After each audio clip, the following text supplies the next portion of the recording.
Uy, wow! Napakadami namang itlog nito. Iisang inahin ay napakaraming itlog. Aba, grabe. At so what's up? Good day mga idol. Ngayon ko nga lang po pala ulit bibisitahin ang ating battery cages dahil medyo naging busy tayo ng mga nakarang araw. And then nga sisilipin natin kung minaitlog pa ba sa ating mga manok dahil nung mga nakaraan po kasi is tumigil dahil po napakalakas po ng hangin at saka po nag-uulan. At so yun nga mga idol, nandito lang po kasi ang ating manuka ng ating battery cages sa gilid ng bahay natin. Pero most of the time nandun po kasi ako sa tindahan kaya bibihira ko po sila masilip. Although nandito lang malapit nga sa akin, pero iba po kasi yung nagmamanage ngayon ng manok ko. Meron po akong tigapagpatoka, tigapagpainom. Siya po yung nag-aasikaso kaya sinisilip-silip ko na lang. And then yun nga, naitlog pa rin po pala itong isa nating pumpkin at saka yung ating Boston. And then silipin natin yung ating spangle at saka yung ating golden boy na nakakross sa yellow-legged kelso. And then yung ating kanawayan. So ito po, yan, may dumituloy yung kanyang painuman, patukaan. So papalinis natin yan mamaya. And then yun nga, wala pong itlog ang ating spangle, wala din pong itlog ang ating golden boy kelso.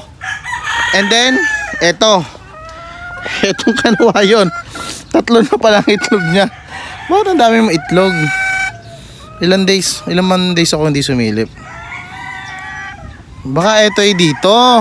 Siguro itong itlog na ito is dito. Ito talaga, alam ko may dalawang itlog na to. Ito bago to, yan oh. Iba kasi yung kulay ng shell. Pero alam ko may dalawa talaga dito. Dahil akala ko apat kasi nandito Baka dito yan. Dito sa isang manok natin.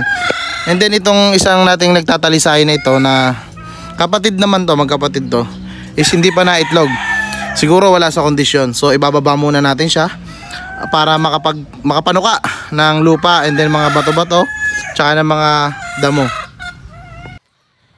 At so yun mga idol, ang kagandahan po sa ating backyard is nandito naman tayo sa farm ng aking bilas. Halos magkadikit lang po kasi yan, nandyan lang. So pag medyo gusto kong mas maraming makitang manok, napunta lang ako dito sa kabila. Yan, ang mga manok ng aking bilas. Yung mga nandun kasi mga baby stag pero eto, alam ko may mga may-ari na nito yan. At so yun lang mga idol, please like and share and follow for more. At yun nga mga idol, pagkasilip natin sa ating manukan is babalik na po tayo sa ating tindahan.